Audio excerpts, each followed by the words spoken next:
episode of An Architect Cooks.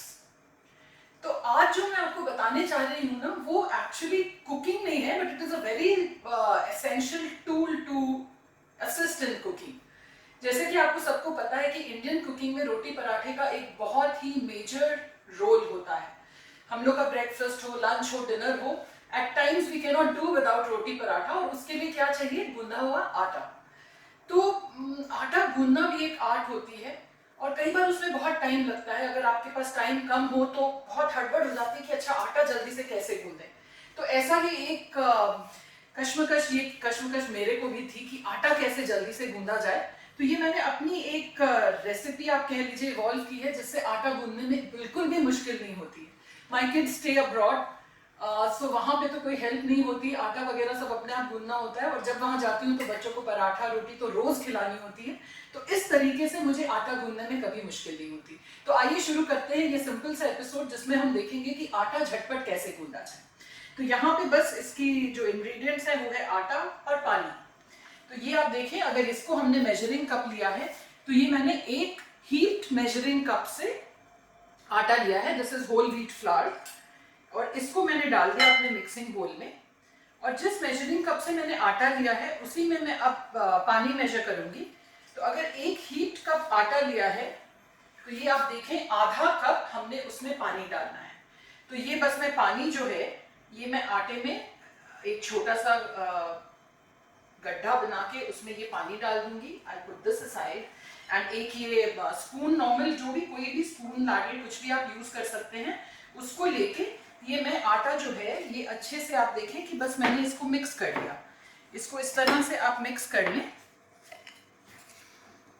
बस पानी सब जगह आपका मिक्स हो जाना चाहिए. साइड से आप हटा लें, नहीं तो ये फिर आटा बाद में चिपक जाता है. ये हमारा मिक्स हो गया. इसको हम लोग स्पून से भी हटा देते हैं. और ये जो मिक्स करके जो आटा है इसको अब मैं ढक दूंगी. And we will just let it rest for about 10 minutes.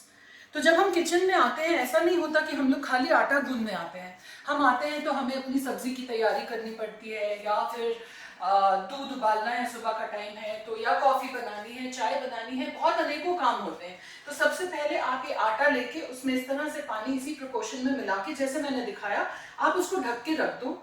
Next 10 minutes तक आप इसको कुछ नहीं करोगे. इन दैट टाइम आप अपनी सब्जी की तैयारी कर लीजिए, चॉप योर वेजिटेबल्स और do whatever else you have to do, not even in the kitchen, maybe outside. आपका पेपर पढ़ना है मॉर्निंग का, आपकी कॉफी पड़ी है वो पीनी है, कोई भी काम आप कर लीजिए.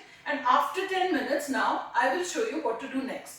In the meantime, let me tell you a small little tip again, an interior design tip. So since we are still concentrating on the kitchen, so another quick tip for the kitchen. Kitchen में हम लोगों के बहुत सारे storage shelves होते हैं, नीचे drawers होती हैं, ऊपर हमारे शेल्व्स होते हैं.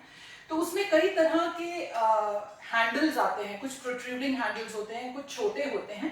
तो व्हाट आई वुड रिकमेंड कि हमें हमेशा इस तरह के डिप्रेस्ड हैंडल्स लेने चाहिए.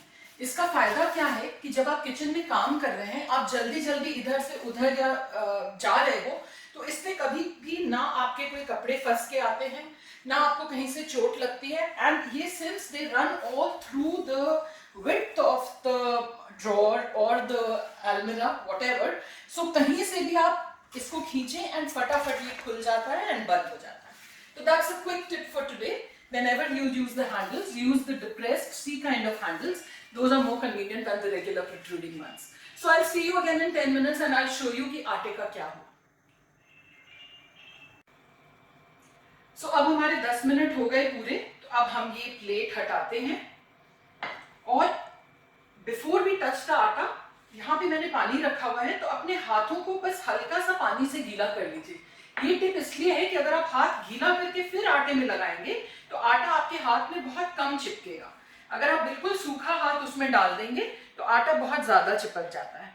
तो बस ये इस तरह से हमने किया, थोड़ा सा पानी और लगाया, इसको हम गूंदते गए थोड़ा सा. मतलब this is like 1/10 of what we normally have to need if we keep kneading it right from the beginning. और आजकल लॉकडाउन है, मेड्स वगैरह भी कोई नहीं, हम लोग बुला रहे हैं घर पे. So I think it's a very useful tip for these days. हल्का सा पानी और, and see our atta is done.